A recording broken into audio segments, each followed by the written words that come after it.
Hello everybody, this is Dr. Ntabi speaking and welcome to my channel once more. I am going to be doing a series where I'm going to be talking to you about the 10 soft skills you need to keep your personal brand professional. I am so glad you are here again today, and we are going to continue with the second soft skill you need to keep your personal brand professional. And that second soft skill is communication.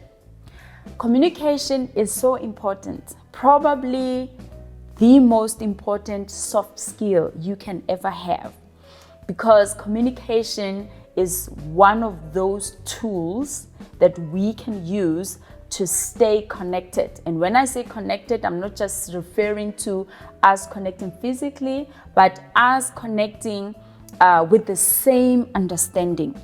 And at this point, I just want to highlight that communication is more than just you sending messages so that people can hear what you have to say. As a matter of fact, communication is also very much about you also receiving messages from others.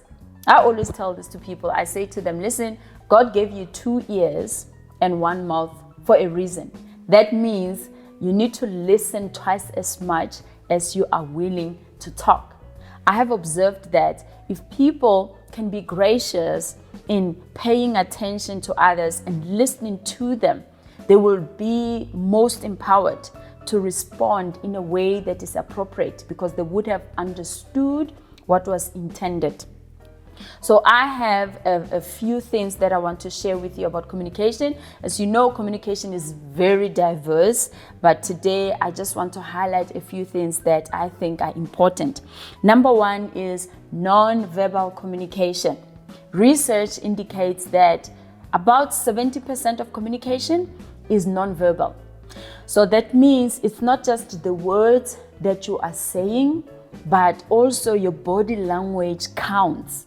You know, if you say to somebody, I have good news for you, they're not going to believe what you're saying, because your body language is telling them something else. So you want to make sure that you pay attention to your body language, because your body language also serves to convince others that you actually mean what you are saying.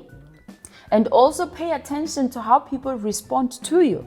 For example, have you ever seen that if you walk in a room and everybody's just busy with what they are doing, and then you walk in with a smile, what's going to happen? They're going to smile back at you. And the same applies in every set of communication. So if you are a manager, a leader, a subordinate, whatever space you function in, you want to pay attention to your body language, and also check how your body language is received by others. Like I said, it counts for 70% of communication.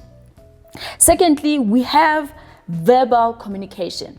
This is spoken communication, and this is written communication. Here, I want to encourage you to be very selective with your words, because sometimes certain words mean different things to different people.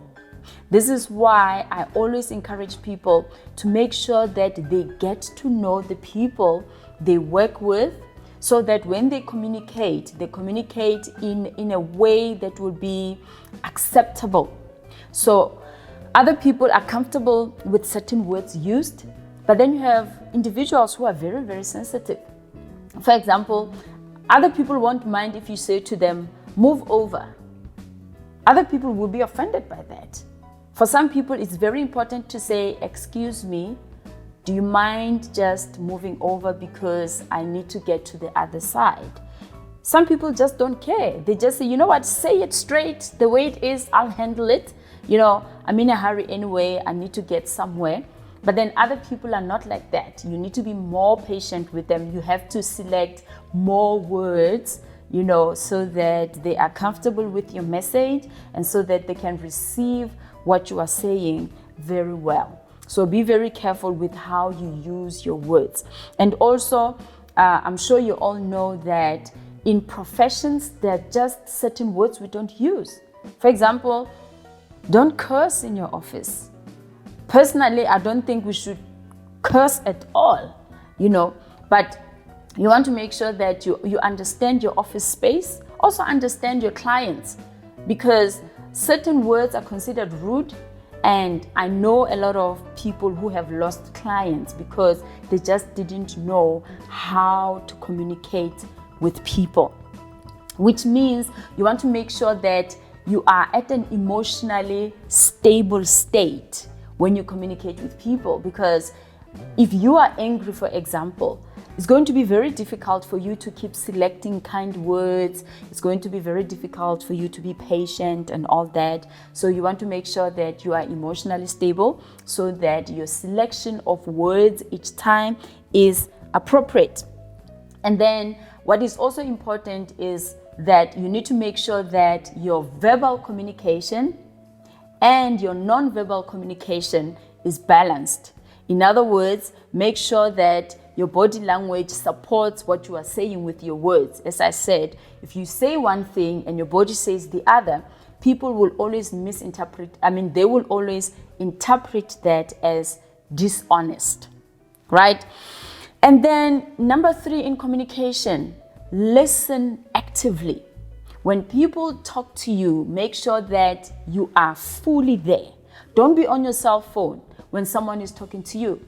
Because when you do that, you are saying to them, I don't respect you, or what you are saying is not important.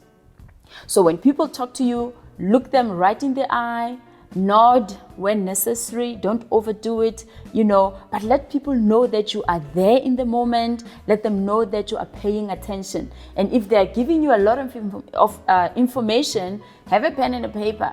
And if you're going to write what they are saying on a cell phone, make them aware that, listen, I'm going to be taking notes on my cell phone. They mustn't think you are on a WhatsApp or you're on a Facebook or something like that. But be fully in the moment. That is the most powerful thing you can ever do when you are communicating with somebody. They need to know that you are there, they have your attention, they have your focus, and they are respected as a result. And then fourthly, whenever you communicate, be honest and be open. Communication is there so that you can let people know what is going on. I always think that there is no need to hide yourself. There is no need to be dishonest. If you are in that kind of a situation, I suggest that you seek help, because nobody is happy when they are dishonest, when they have to hide things, or when they have to lie. Communication must always be open and honest so that people know what they are dealing with when it comes to you. They need to know what you like, what you don't like, and they need to know that whenever you have spoken something, you were honest. That is how you will build trust. If you hide things and you're not open, you're not going to be trusted. You're going to break trust. And when you don't have trust, it's going to be very difficult for you to thrive in your business or in your career. Thank you so much for joining me today. Please share this video with 3-4 other people. Like it, give me a comment below. Let me know how you are receiving this content and if it's working for you. Thank you so much for joining me once more. God richly bless you.